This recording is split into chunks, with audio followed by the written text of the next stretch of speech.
کہ آج وہ عمر ایوب نے تقریریں تو کی، لیکن ہمارے ذرائع یہ بتا رہے ہیں کہ اس کے بعد عمر ایوب سے نون لیگ کا یا حکومتی رہنماؤں کا رابطہ ہوا ہے، اور یہ اندیا دیا گیا ہے یا انیشلی یہ کہا گیا ہے کہ ہم آپ سے بات چیت کے لیے تیار ہیں، اور لگتا ہے ایسا ہے کہ جو اب تک کی خبریں ہیں کہ آئندہ 1 سے 2 دنوں میں یہ صورتحال مزید ڈیولپ ہوگی اور مذاکرات باقاعدہ طور پر کسی نہ کسی جگہ، کسی خفیہ مقام پہ کسی نہ کسی حد تک پی ٹی آئی کو انگیج ضرور کیا جائے گا۔ اس کے ساتھ اب جو دوسری خبر ہے، جو عمران خان نے آج 190 ملین پاؤنڈ جو کیس ہے احتساب عدالت میں جو بیان جمع کروایا 79 کوسچن سے، اس میں کئی چیزیں انہوں نے اٹھائی ہیں۔ اس میں پہلی بات تو انہوں نے یہ کی ہے کہ جناب مجھے جو ہے نا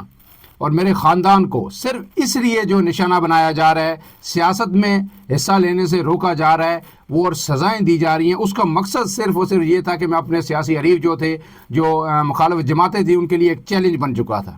پھر انہوں نے آگے بڑی اہم بات کی، انہوں نے ایک بات یہ کی ہے کہ 10 اپریل 2022 کو حکومت کی تبدیلی کے آپریشن کے بعد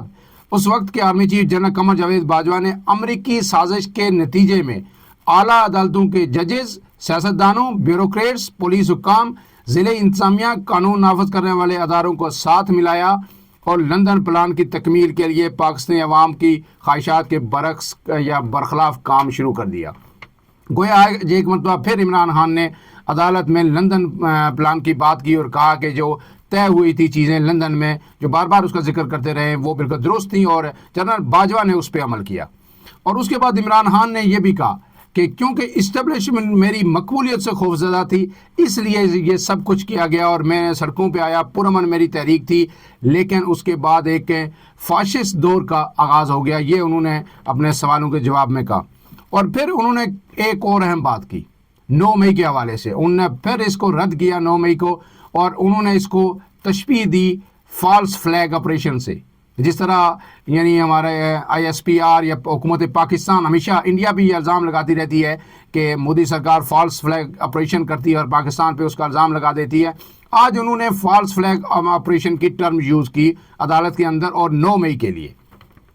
اس سے آگے چلتے ہیں تو انہوں نے القادر ٹرسٹ پہ جو کیس تھا، انہوں نے اس کو یکسر مسترد کیا۔ انہوں نے کہا ہے کہ یہ کوئی گوشت قسم کا پروجیکٹ نہیں تھا، نیب کی ٹیم نے وہاں پہ دورہ کیا، اسے بالکل فعال پایا، اور آپ کو پتہ ہے کہ میں اس طرح کے عوامی فلاح کے پروجیکٹس کرتا رہتا ہوں۔ شوکت خانہ کینسر اسپتال بنایا، نمل یونیورسٹی بنائی، اور یہ بھی اسی طرح کا ایک پروجیکٹ تھا، لیکن میری اہلیہ کو جو ہے نا پھنسانے کے لیے انہوں نے یہ جھوٹا کیس بنایا، اور اس میں یا میرا خاندان کسی نے بھی کوئی مالی فوائد حاصل نہیں کیے۔ اس میں آپ کو پتہ ہے کہ باہر سے جو رقم آئی تھی اس کا سب سے بڑا ایشو تھا، اسی کی بنیاد پہ یہ کیس بنا تھا۔ انہوں نے یہ کہا کہ کیونکہ ہمارا جو برطانوی حکومت ہے، ہماری ریاست کا اس کے ساتھ کوئی معاہدہ نہیں ہے، اور یہ کابینہ اجلاس میں یہ جو ہم نے شامل کیا تھا، یہ 1973 کے جو رولز آف بزنس ہیں اس کے تحت اضافی جو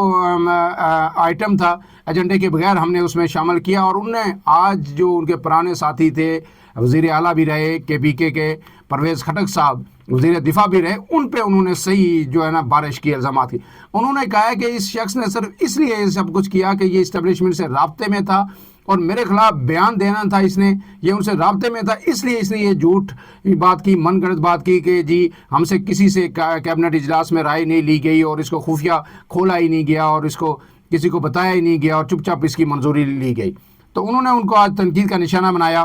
پھر اس کے بعد جو انہوں نے کہا کہ یہ جو معاہدہ تھا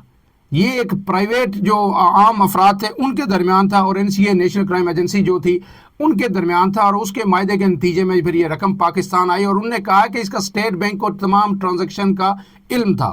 اور ہمارا یہ معاہدہ ہوا تھا ان لوگوں سے NCA سے اور جو عام لوگ تھے کہ ہم اس کو پبلک نہیں کریں گے اور اسے خفیہ رکھیں گے، لیکن اس ٹرانزیکشن کا اسٹیٹ بینک کو تمام چیزوں کا علم تھا، اور اسٹیٹ بینک حکام نے اس کا اعتراف بھی کیا۔ اور آخر میں انہوں نے جو بات کی اس پہ ہم اپنا ویلا کلوز کریں گے۔ انہوں نے کہا ہے کہ یہ سب کچھ جو کیا گیا، اور خاص کر کے جو میری اہلیہ کے خلاف، بشرا بی بی کے خلاف کیسز بنائے گئے،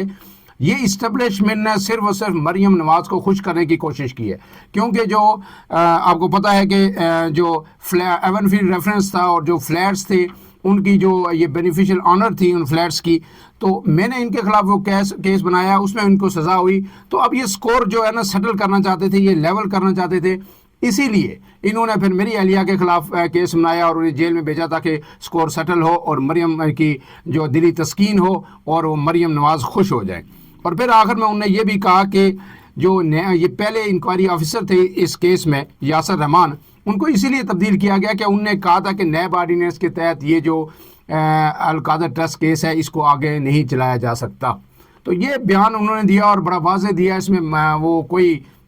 یعنی انہوں نے کسی کو بخشا نہیں ہے، سب کو آڑے ہاتھوں لیا اور establishment, London plan, Pervez Khattak, Maryam Nawaz سب پہ الزامات لگائے. لیکن اس سب کے ساتھ اس وقت تک جو ہماری اطلاعات ہیں کہ عمران خان کے جو ٹیم انہوں نے مقرر کی ہے اس کو کسی نہ کسی سطح پہ انگیج کیا جائے گا اور اسٹیبلشمنٹ کی طرف سے بھی انگیج کیا جائے گا اور حکومت بھی اس کو آگے لے کے چلے گی، کیونکہ حکومت کے اندر سے بھی اب کافی آوازیں آ رہی ہیں. اپنے میزبان عمران اعظم کو اجازت دیجیے. اللہ حافظ.